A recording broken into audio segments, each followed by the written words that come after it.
اللہم صلی علی سیدنا و مولانا محمد۔ دوستو آئیے آج اس ہستی کا تذکرہ کریں کہ اس دنیا میں بہت شفیق اور مہربان ہے، جو سخت دھوپ میں گھنا سایہ ہے، جو تکلیف میں راحت ہے، جو دکھ میں سکھ ہے، جو آپ کی پریشانی میں سب سے زیادہ پریشان اور آپ کی خوشی میں سب سے زیادہ خوش ہونے والی ہستی ہے، جو دنیا کے سامنے سینہ تان کر ڈٹ جاتا ہے۔ جی ہاں، وہ ہستی باپ کی ہستی ہے۔ ماں کے بغیر گھر سونا ہے، لیکن باپ کے بغیر زندگی نہیں۔ باپ کی ہستی، باپ کی شخصیت ایک سورج کی مانند ہوتی ہے۔ سورج گرم تو ضرور ہوتا ہے، لیکن سورج نہ ہو تو اندھیرا ہی اندھیرا ہوتا ہے۔ باپ اس دنیا کی سب سے خوبصورت ترین چھت ہے۔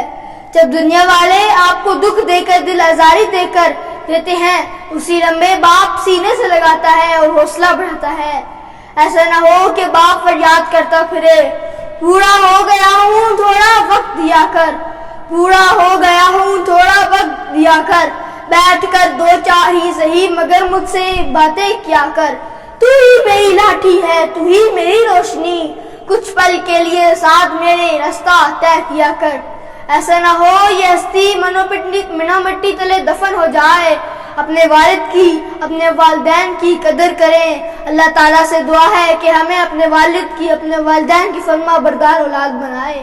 کسی شاعر نے کیا خوب کہا ہے باپ کی شان میں، عزیز تر رکھتا ہے مجھے جان سے، عزیز تر رکھتا ہے مجھے جان سے، یہ بات سچ ہے کہ میرا باپ کم نہیں میری ماں سے، یہ بات سچ ہے کہ میرا باپ کم نہیں ماں سے، جڑی ہے اس کی ہر ایک ہاں میری ہاں سے، جڑی ہے اس کی ہر ایک ہاں میری ہاں سے، یہ بات سچ ہے کہ میرا باپ کم نہیں ماں سے۔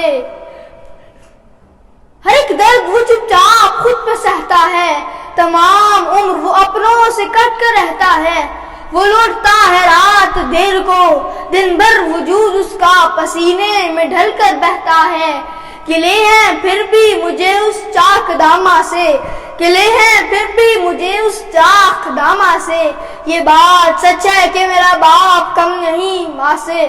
وہ مجھ کو سوئے ہوئے دیکھتا ہے جی بھر کر، وہ مجھ کو سوئے ہوئے دیکھتا ہے جی بھر کر، یہ بات سچ ہے کہ میرا باپ کم نہیں ماں سے۔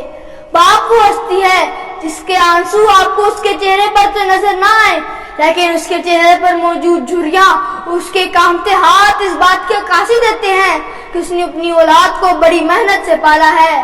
باپ وہ ہے جو تاریک راتوں میں اپنے رب کے حضور گڑ گڑا کر اپنی اولاد کے لیے دعا مانگتا ہے۔ باپ کی رضا میں رب کی رضا ہے۔ باپ اپنی ساری خوشیاں اپنی اولاد کے لیے قربان کرتا ہے۔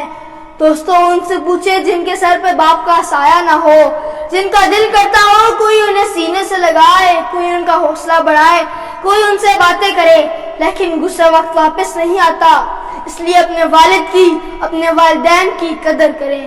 وما علینا الا البلاغ المبین۔